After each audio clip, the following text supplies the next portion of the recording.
email? What does it mean? Communication is the imparting or exchanging of information or news. The single biggest problem in communication is the illusion that it has taken place. Conversation is the oral exchange of sentiments, observations, opinions, or ideas. Forbes Books Radio presents The Conversation with Clinton M. Padgett. Joining me today on The Conversation is Dr. Ray Gallant, Vice President of Sustainability and Productivity Services at Volvo Construction Equipment. Dr. Gallant has an impressive list of degrees, including bachelor's degrees, not one, but two, in chemistry and forest engineering, a graduate degree in management, and a doctorate degree in international business. I'm tired just reading that. I don't know how you did all that studying. For the past 12 years, Dr. Gallant has worked for Volvo Construction Equipment, but as I was doing the introduction, I've learned it's been longer than 12 years at Volvo in general. First as Director of Product Planning, then as Vice President of Sales Support, and now for the past 4 years in his current role as VP of Sustainability and Productivity Services. Dr. Gallant, thanks for joining me on The Conversation today. Thanks for having me. It's definitely my pleasure. Looking forward to this.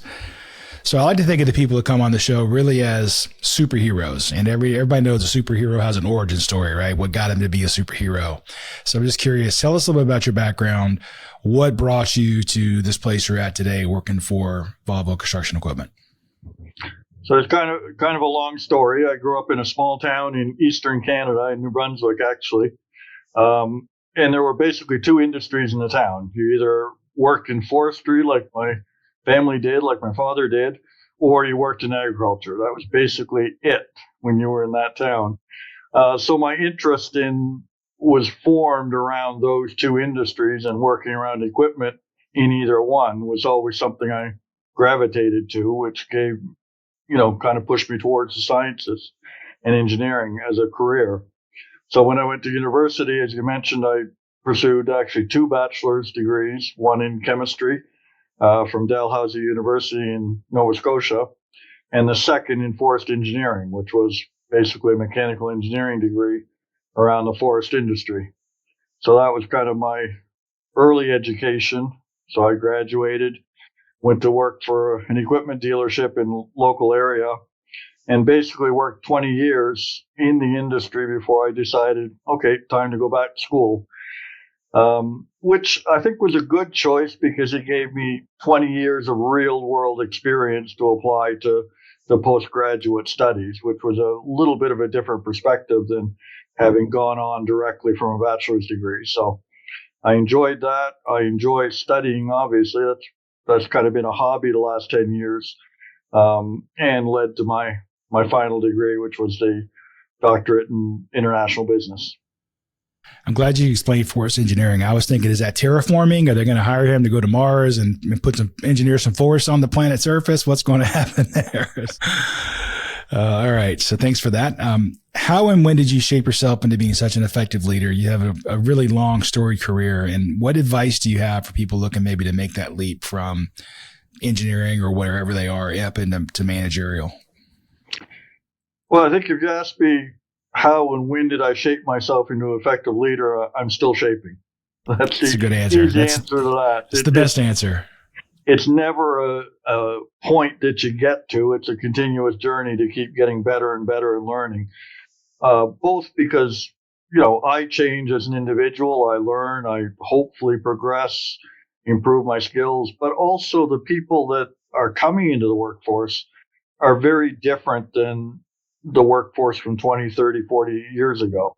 They have different education backgrounds. They have different use of tools. They're very, very savvy on some of the electronic tools that some of us older folks are still struggling to turn on and off every day. So, it's a very different, changing environment. So again, because I always want to continuously learn and get better, and because the situation's always evolving, it's safe to say that I'm not done shaping, and I want to keep growing and being better.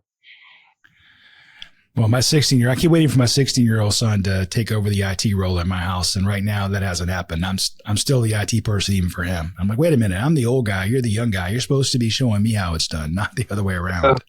I fell behind my son about 8 years ago. So, well, I'm looking forward to that day, actually. So when it comes to, I'm sure as you worked your way up throughout your career, were there Do you have advice that you can offer somebody who's trying to make that step up into management?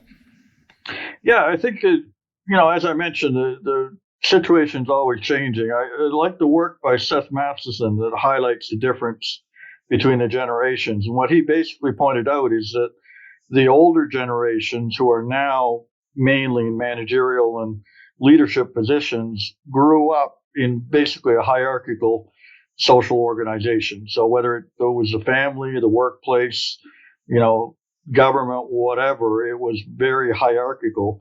Whereas the generations today are growing up in a very networked orientation. So they tend to view, the network as a series of nodes that are all on equal footing rather than as a hierarchy like we're used to. So given that, my advice is that, managers have to recognize the difference in the worldviews, actually, and make sure they're adjusting to talk to the new people entering into the workforce in the way they're used to growing up. And it's not that one is better than the other. They are just very different worldviews and ways of valuing the information that's coming in. For instance, my kids today have a very keen grasp of social media and are very attuned to likes and dislikes on posts or comments or things like that. Whereas a lot of the older generation really couldn't care less about that. You're oriented to look at a different metric for success or validation of your opinions. And as I said, neither is right or wrong. They are just very, very different worldviews.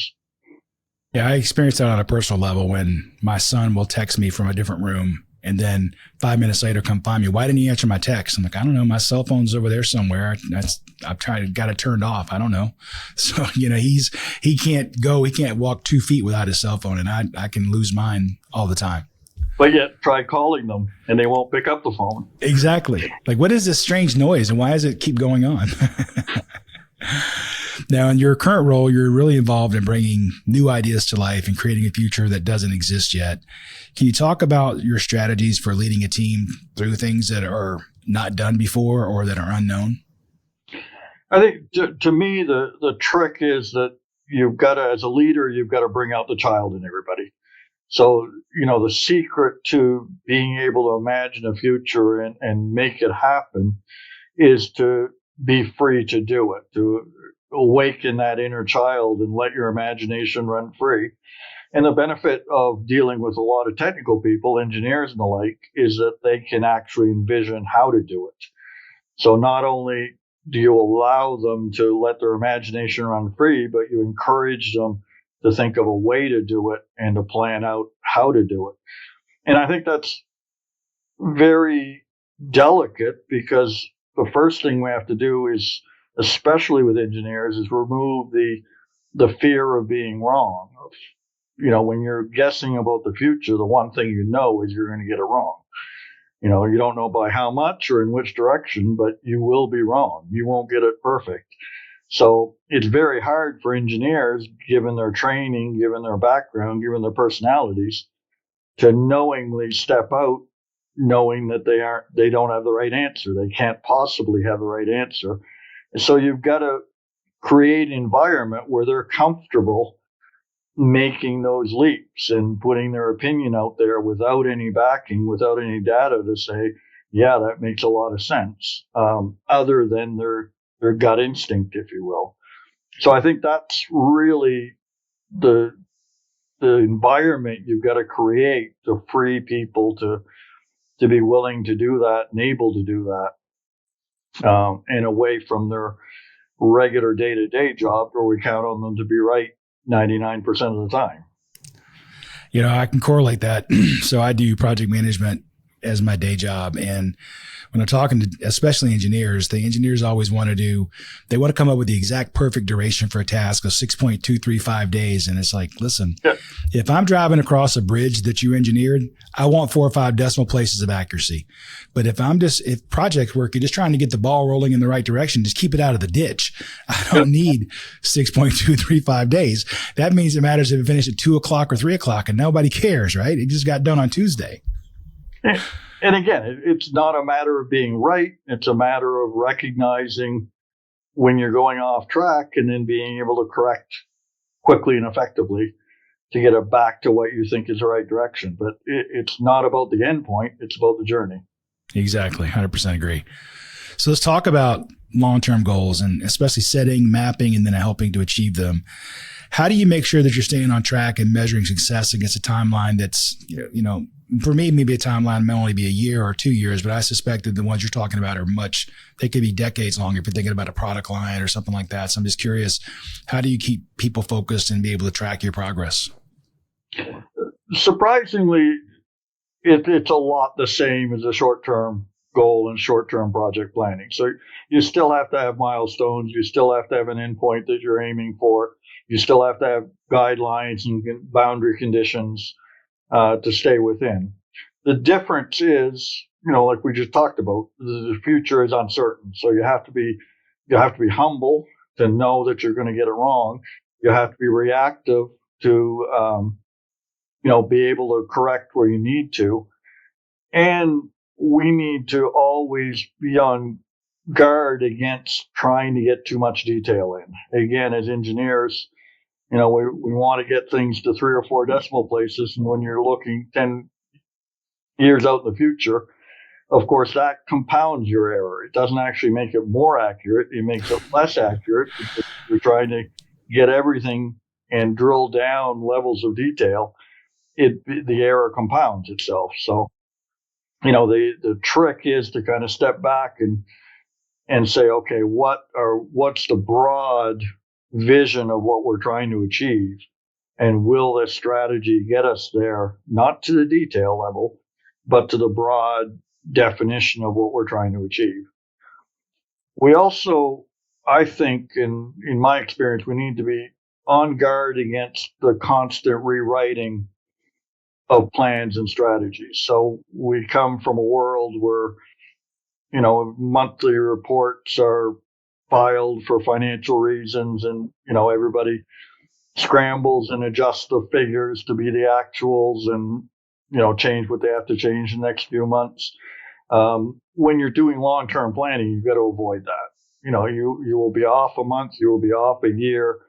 The trick is not to rewrite your strategy every time that happens. The trick is to adjust the strategy so you accelerate or decelerate your progress according to where you are against the milestone. So it's more of an adjust the pace than adjust the direction when you're talking long-term strategy. I think one of the things you said that resonated with me is it sounds like you are, if I understood you correctly, you're letting the team understand the why we're doing it so that they can figure out the best way to get there, right? It's here's our stated goal. We want to get here. Here's what we're trying to accomplish. And then rather than say, here's what I want you to do, it's how do we get there, and let the team help you develop the path to get there. Absolutely.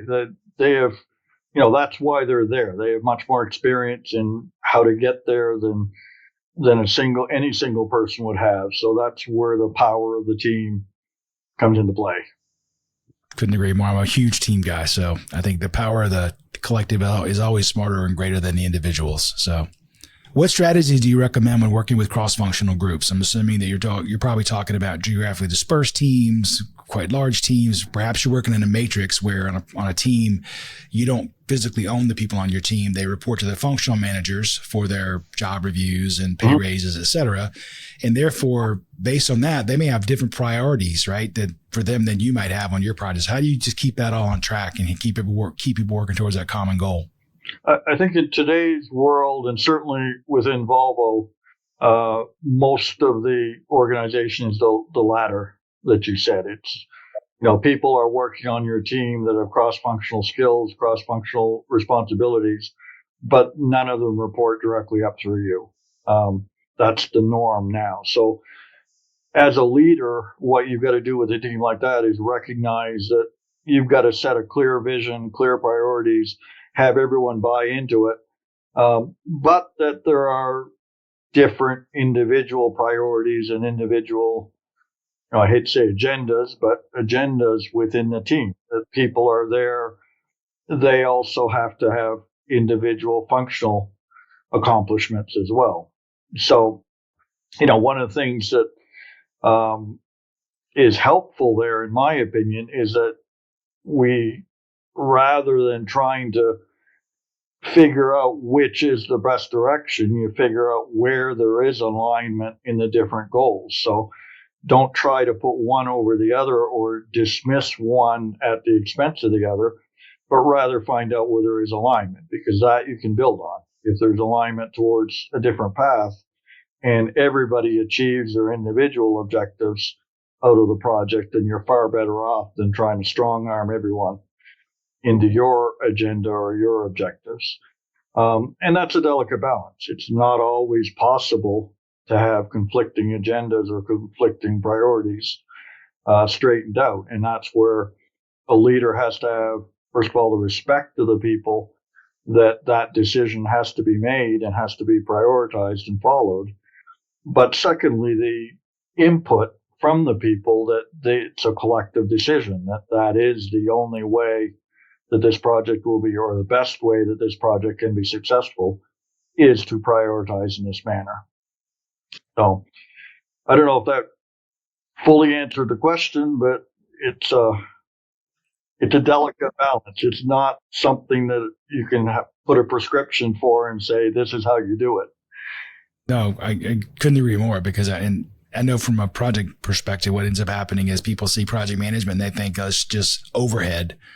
And you more successful projects are the ones where you're able to educate the team on, hey, this is actually going to help you in your work, not just be another thing you got to worry about turning your timesheet in and checking off a box. It's going to be something that tells you, for this project, this is the task we really have to get done this week, or we're not going to make our deadline for the launch or cut over or whatever that is.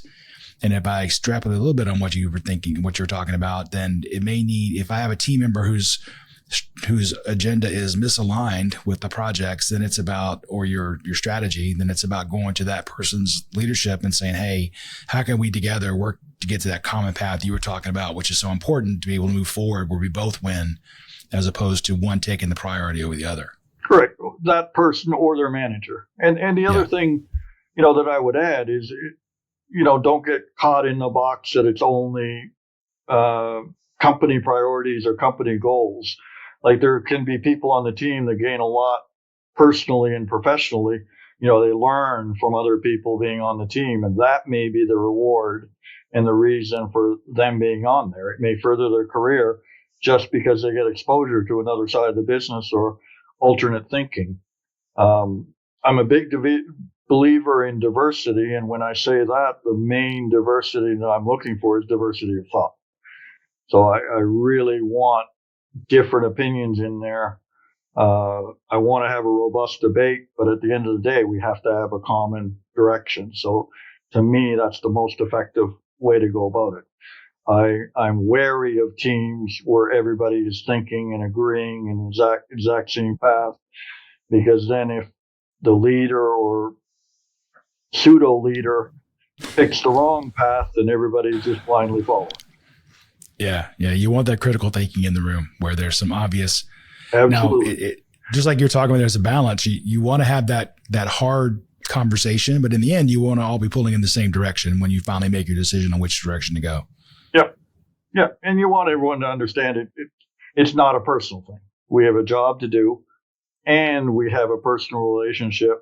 If we can get both aligned and going in the same direction, that's, to me, good leadership. It is.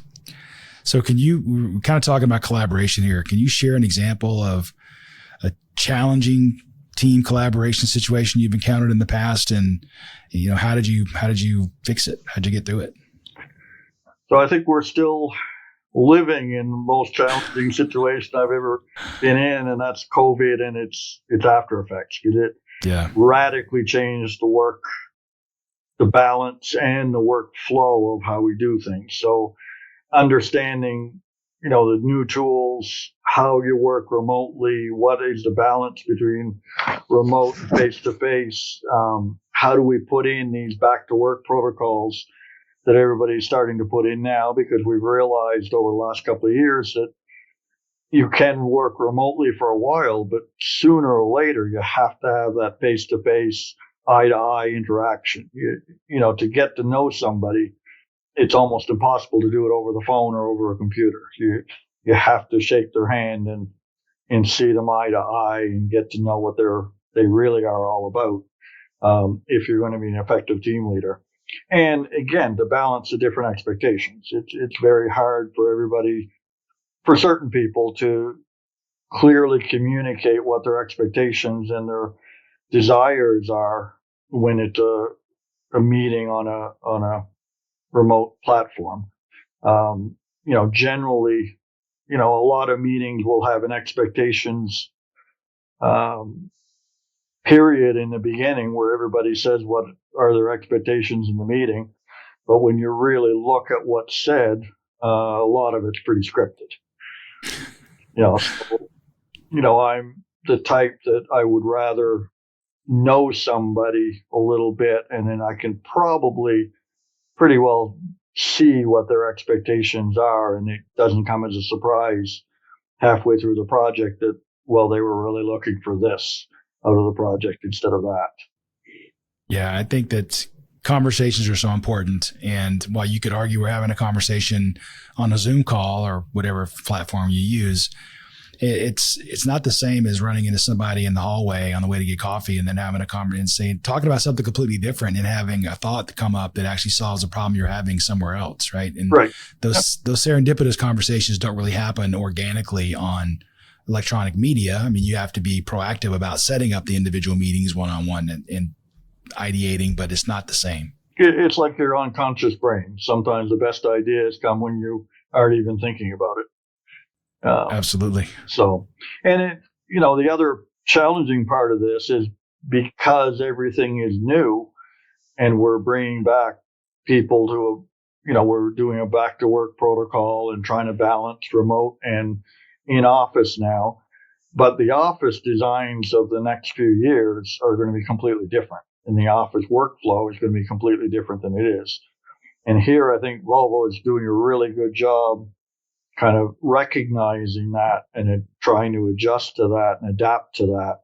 So we don't want to bring people back into a cubicle farm the way it used to be.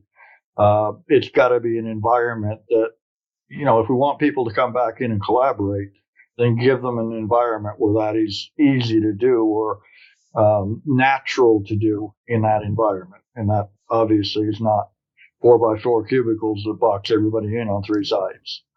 Right. I mean, I'm a huge face-to-face guy, which doesn't mean that I don't want remote. I think remote is important and has a place, but the face-to-face is so important. And I think for me, one of the things that always bothered me about the past 3 or 4 years is clearly I'm not a new grad, but if I was a new grad and this was my first job, how do I learn about the culture of the company and who's going to be my mentor? And if you're doing that 100% remote, it's really tough, I would think, to really get who is this company really? Because to me, culture isn't what your website says or like you said, the script at the very beginning of the Zoom call. Culture is, what did the person say when they hung up the phone when they thought nobody else was listening about that customer or that other colleague? And that's the kind of stuff that you don't really get, I don't think, electronically. And what did you feel? Yeah. That's such a big part of it. And it's very hard to do when you're on the phone. It's very hard to know what other people are feeling. Yeah, and I know that remote workers have historically complained that they feel less valued.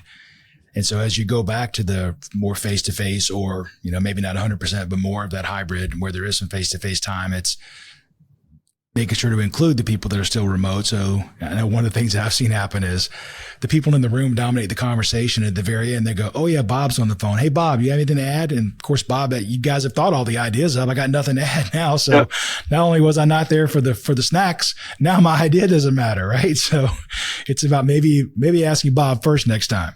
And you're assuming that Bob is listening.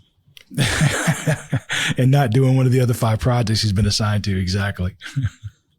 Well, that concludes part 1 of my conversation with Dr. Ray Gallant, Vice President of Sustainability and Productivity Services at Volvo Construction Equipment. Coming up in part 2, Dr. Gallant discusses Aristotle's modes of persuasion and how he utilizes them to foster effective communication. I like Aristotle's modes of persuasion. If you go right back to your college days, the logos, the ethos, and the pathos modes of persuasion. So logos is, the logical argument. We do this because, and here's the facts that support the because. The ethos being the character and credibility of the speaker or whoever's trying to convince you to do it, and the pathos being the emotional argument. Thanks for listening to The Conversation. To find out more about Clint, go to ClintonMPaget.com and pick up Clint's book, How Teams Triumph, Managing by Commitment, at Amazon. The Conversation with Clinton M. Paget is a production of Forbes Books.